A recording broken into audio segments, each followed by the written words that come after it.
नमस्कार, मैं हूं आपके साथ काजल सोनी। स्वागत है आप सभी का दैनिक भास्कर के डिजिटल प्लेटफॉर्म पर। संसद के 3 दिवसीय विशेष सत्र की शुरुआत के साथ ही देश की राजनीति में बड़ा उबाल देखने को मिला है। गुरुवार को लोकसभा में महिला आरक्षण, परिसीमन और केंद्र शासित प्रदेश कानून से जुड़े 3 अहम विधेयक पेश किए गए हैं, जिन पर सत्ता पक्ष और विपक्ष के बीच तीखी और लंबी बहस हुई है। सदन में जनगणना, जातिगत गणना और महिला आरक्षण के क्रियान्वयन को लेकर दो पक्षों ने एक दूसरे पर जमकर सवाल उठाए हैं। बहस के दौरान गृह मंत्री अमित शाह ने स्पष्ट किया है कि देश में जनगणना की प्रक्रिया शुरू हो चुकी है और सरकार ने इस बार जातिगत जनगणना कराने का भी निर्णय लिया है। उन्होंने विपक्ष पर निशाना साधते हुए कहा कि जनगणना को लेकर भ्रम फैलाया जा रहा है। वहीं विपक्ष, खासकर समाजवादी पार्टी के नेता अखिलेश यादव ने सरकार से सवाल किया है कि जब तक सही जनसंख्या और जातिगत आंकड़े उपलब्ध नहीं होंगे, तब तक महिला आरक्षण और परिसीमन कैसे लागू किया जा सकता है। उन्होंने ये भी मांग रखी है कि महिला आरक्षण में पिछले वर्ग और मुस्लिम महिलाओं के लिए अलग से कोटा तय किया जाए। जी हाँ, सदन में माहौल तब और गर्म हो गया जब सरकार ने इन विधेयकों को एक साथ पेश किया। विपक्षी दलों का आरोप था कि सरकार महिला आरक्षण के नाम पर ऐसे बदलाव कर रही है जिनका सीधा संबंध परिसीमन और सीटों के पुनर्गठन से है। कांग्रेस, सपा, डीएमके और एआईएमआईएम जैसे दलों ने इसे संघीय ढांचे पर हमला बताया और दक्षिण राज्यों के साथ संभावित भेदभाव का मुद्दा उठाया है।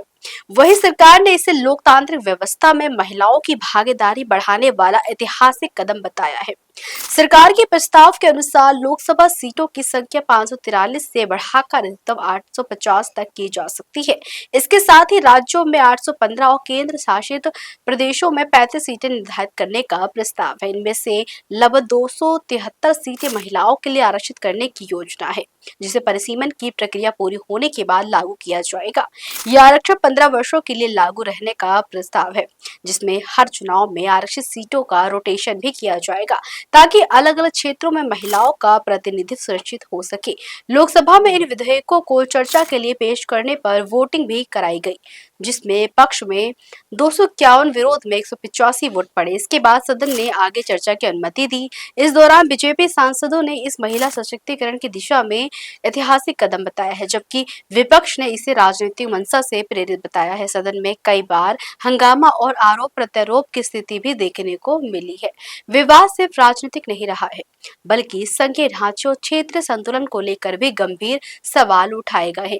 दक्षिण राज्यों ने आशंका जताई है कि परिसीमन के बाद उत्तर भारत के राज्यों को अधिक सीटें मिल सकती हैं, जिससे उनका प्रतिनिधित्व कम हो सकता है। वहीं केंद्र सरकार ने कहा है कि ये पूरी प्रक्रिया जनसंख्या के आधार पर निष्पक्ष रूप से की जाएगी और किसी भी राज्य के साथ अन्याय नहीं होगा। जी हाँ, यानी कि कुल मिलाकर ये विशेष सत्र भारतीय राजनीति के लिए बेहद महत्वपूर्ण साबित हो रहा है, क्योंकि इनमें महिला आरक्षण जैसे लंबे समय से लंबित मुद्दे के साथ साथ परिसीमन और जनगणना जैसे संवैधानिक रूप से अहम बदलाव पर चर्चा हो रही है। खैर, इस पर आपकी क्या राय है, हमें जरूर बताइएगा। देखते रहिए दैनिक भास्कर डिजिटल।